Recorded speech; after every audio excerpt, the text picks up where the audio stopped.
नमस्ते दोस्तों। आज के इस शानदार विश्लेषण में आपका स्वागत है। क्या आपने कभी आसमान की ओर सिर उठाकर किसी विशाल मोबाइल टावर को देखा है और सोचा है कि यार उस ऊंचाई पर आखिर कौन सा अदृश्य जादू चल रहा है? हम सब हर दिन हर घंटे अपने फोन का इस्तेमाल करते हैं, लेकिन ये नेटवर्क असल में काम कैसे करता है? आज के इस चर्चा में हम एक रोमांचक सफर पर निकलेंगे और सीधे एक मोबाइल टावर के बिल्कुल टॉप पर जाकर उसके अदृश्य रहस्यों से पर्दा उठाएंगे। तो बिना किसी देरी के चलिए शुरू करते हैं। 100 मीटर। एक सेकंड के लिए जरा इस नंबर की कल्पना कीजिए। हवा में इतनी ऊंचाई पर खड़े होने में कितना भारी शारीरिक जोखिम शामिल होता है। आप यकीन नहीं मानेंगे, लेकिन इतनी ऊंचाई से फिल्म बनाना और उपकरणों को समझना एक भयंकर मुश्किल काम है। तेज हवा और संतुलन, ये सच में एक बड़ी चुनौती है। आपको हैरानी होगी ये जानकर कि बिल्कुल सटीक टॉप डाउन व्यू को कैप्चर करने के लिए कैमरे का ट्राइपॉड पूरे 3 बार नीचे गिर गया था। इस जानकारी को जमीन तक लाने के लिए ये एक असाधारण प्रयास था, सिर्फ इसलिए ताकि हम इस पूरे सिस्टम को आसानी से समझ सकें।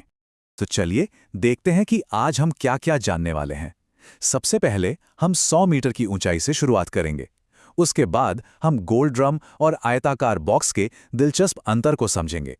फिर हम रेडिएशन नियंत्रण की बात करेंगे और आखिर में टावर के कंट्रोल रूम या बेस स्टेशन तक पहुंचेंगे।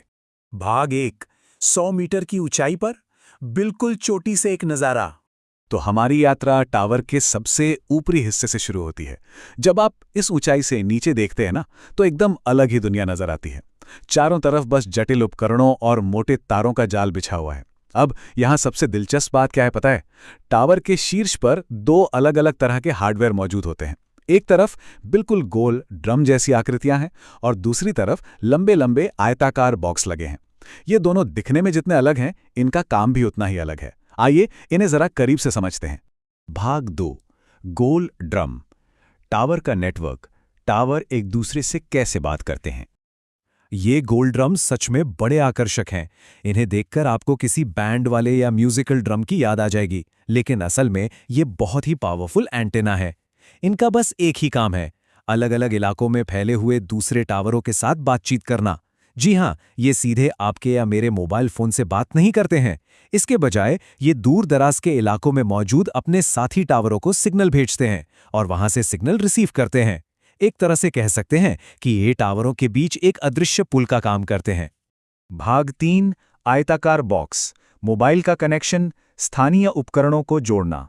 तो अगर ड्रम सिर्फ टावरों से बात करते हैं, तो हमारे फोन में नेटवर्क कहां से आता है? यहीं पर एंट्री होती है इन लंबे आयताकार बॉक्स की। ये बॉक्स असल में वो कनेक्शन पॉइंट हैं जिन्हें खास तौर पर आपके आसपास मौजूद मोबाइल फोन को खोजने और उनसे जुड़ने के लिए डिजाइन किया गया है। जब आप कोई कॉल मिलाते हैं, तो यही बॉक्स आपके फोन के सिग्नल को कैच करते हैं और फिर उस डेटा को ट्रांसमिट करने के लिए टावर के निचले हिस्से में भेज देते हैं। सिंपल शब्दों में कहें तो हमारी रोजमर्रा की कनेक्टिविटी के असली हीरो यही बॉक्स हैं। आइए इस पूरी कहानी को एक उदाहरण से जोड़कर देखते हैं। मान लीजिए कोई दिल्ली से गाजियाबाद कॉल कर रहा है। चरण 1, दिल्ली में एक व्यक्ति अपने फोन से कॉल मिलाता है। चरण 2, दिल्ली के टावर पर लगा वो लंबा आयताकार बॉक्स तुरंत उस सिग्नल को पकड़ लेता है। चरण 3, अब ये बॉक्स उस डेटा को उसी टावर पर मौजूद उस गोल ड्रम को पास कर देता है। और चरण 4, वो गोल ड्रम हवा के रास्ते उस सिग्नल को सीधे गाजियाबाद में मौजूद दूसरे टावर के ड्रम की तरफ उछाल देता है ना कमाल की बात? ये डेटा की एक सुपरफास्ट रिले रेस है। भाग 4, रेडिएशन कंट्रोल और सुरक्षा, सार्वजनिक स्वास्थ्य संबंधी चिंताओं का प्रबंधन। नेटवर्क के इस रोमांचक सफर के बाद अब हम एक बहुत ही संवेदनशील मुद्दे पर आते हैं, रेडिएशन कंट्रोल। अगर आप मुख्य एंटेना के ठीक नीचे देखेंगे, तो आपको जाली जैसी ग्रिल वाले 2 अलग से बॉक्स दिखाई देंगे। कैंसर और पब्लिक हेल्थ से जुड़ी चिंताओं को ध्यान में रखते हुए टावर कंपनियों द्वारा इन उपकरणों को विशेष रूप से यहां जोड़ा गया है। इनका एकमात्र उद्देश्य टावर से निकलने वाले रेडिएशन को सख्ती से मैनेज करना और सुरक्षित लिमिट्स में रखना है।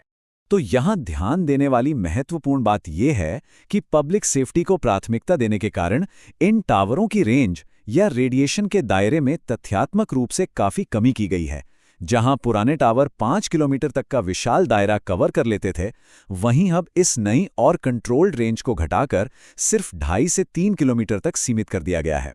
यह बदलाव पूरी तरह से रेडिएशन के स्तर को प्रबंधित करने और हमें सुरक्षित रखने के लिए लागू किया गया है। भाग 5, पावर और बेस स्टेशन, टावर की धड़कन। चलिए अब 100 मीटर की ऊंचाई से वापस जमीन पर उतरते हैं और सीधे टावर के कंट्रोल रूम के अंदर चलते हैं। ये छोटा सा कमरा इस पूरे टावर की असली धड़कन है। ये बेस रूम साइट मैनेजर द्वारा संभाला जाता है और इसमें भारी भरकम पावर इक्विपमेंट होते हैं। बैकअप के लिए यहाँ विशाल बैटरियां होती हैं, पावर फ्लो के लिए इन्वर्टर लगा होता है, सिग्नल्स को प्रोसेस करने के लिए बेस ट्रांसमिशन यूनिट्स होती हैं और सबसे ज़रूरी चीज़, यहाँ एक ऑटो स्टार्ट जनरेटर भी हमेशा तैयार रहता है। इसी जनरेटर के दम पर ही ये सुनिश्चित होता है कि टावर 24 घंटे हफ्ते के 7 दिन बिना रुके काम करे। आपके इलाके में चाहे कितनी भी देर तक लाइट गुल रहे, बिजली जाते ही ये जनरेटर अपने आप चालू हो जाता है। इसका मतलब है कि नेटवर्क कभी बंद नहीं होता और हमारी बातचीत बिना किसी रुकावट के चलती रहती है।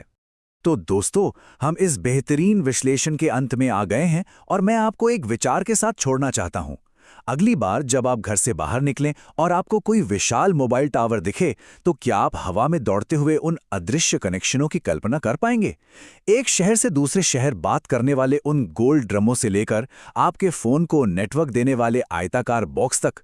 सच कहूं तो ये सिर्फ लोहे का एक ढांचा नहीं है, ये एक पूरा का पूरा जीवित, सांस लेता हुआ संचार का तंत्र है। इस मजेदार चर्चा में हमारे साथ जुड़ने के लिए बहुत बहुत धन्यवाद।